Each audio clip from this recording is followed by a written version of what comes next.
રાષ્ટ્રો છે કે જ્યાં એક યુદ્ધ પૂર્ણ થયું એની એક અસર દેખાશે, પરંતુ જે પશ્ચિમ એશિયા યુદ્ધનો અંત આવ્યો છે તો આ સિવાય પણ ઘણા બધા સ્ટોક્સ છે કે એના પર એક અસર જોવા મળી શકે છે, ક્યાં એક્શન જોવા મળી શકે છે, એના બધા પર ડિટેલ્સ જાણીએ સહયોગી નીરજ કંસારા પાસેથી. નીરજ, જણાવો, યુદ્ધનો અંત છે, હવે ક્યાં એક તેજીનો આરંભ થઈ શકે છે? જી ચોક્કસથી. જે આપણને ઘણા સમયથી સમાચારની રાહ હતી એ સમાચાર આપણને આવતા દેખાયા અને એની અસર હવે આપણને ન માત્ર ઓવરઓલ માર્કેટ પર પરંતુ ઘણા બધા સ્ટોક પર પણ આવતી દેખાશે. સૌથી પહેલાં વાત કરી લઈએ L&Tની, જેમ તમે પણ ચર્ચા કરી. અત્યારે ખાસ કરીને ત્યાં એક સારી એવી તેજીની અપેક્ષા બનતી દેખાઈ રહી છે, કારણ કે ત્યાં આગળ જુઓ ઓલમોસ્ટ 37% જેટલી જે ઓર્ડર બુક છે એમની પશ્ચિમ એશિયાથી આવે છે અને લગભગ 33% જેટલા ઓર્ડર એમને ફર્સ્ટ 9 મંથની અંદર ત્યાં આગળ નવા ઓર્ડર આવતા દેખાયા હતા મિડલ ઇસ્ટથી, એટલે એને લઈને ત્યાં એક મોટી અસર આવતી જોવા મળશે.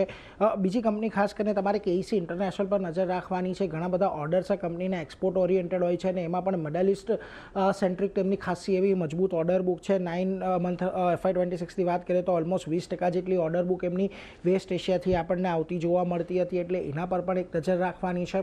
એટલે KEC ઇન્ટરનેશનલ પર ફોકસ રાખજો. આ ઉપરાંત તમારે અદાણી પોર્ટ પર નજર રાખવાની છે, કારણ કે જો સ્ટ્રેટ ઓફ હોર્મુઝ ખોલવાથી જે જહાજોનું અવર જવર છે એ વધતું દેખાશે, એટલે એમના કન્ટેનર વોલ્યુમને એ બધાની અંદર પણ આપણને વધારો તો થતો જોવા મળશે.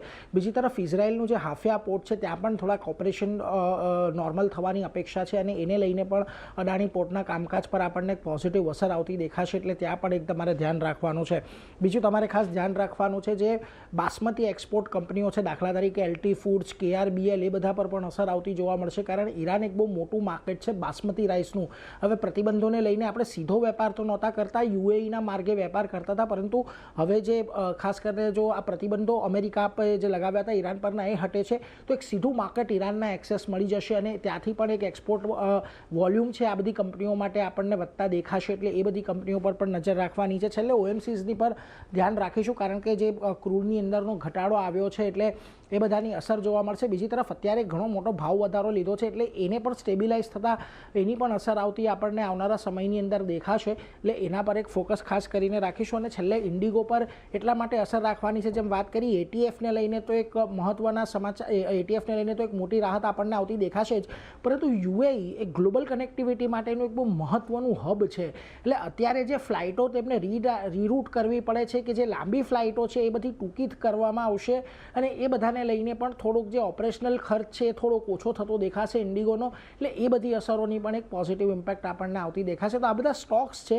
કંપનીઓ છે, જેના પર આપણને આજે કદાચ પોઝિટિવ અસર આ યુદ્ધ પૂર્ણ થયાની ચારની આવતી દેખાઈ શકે છે.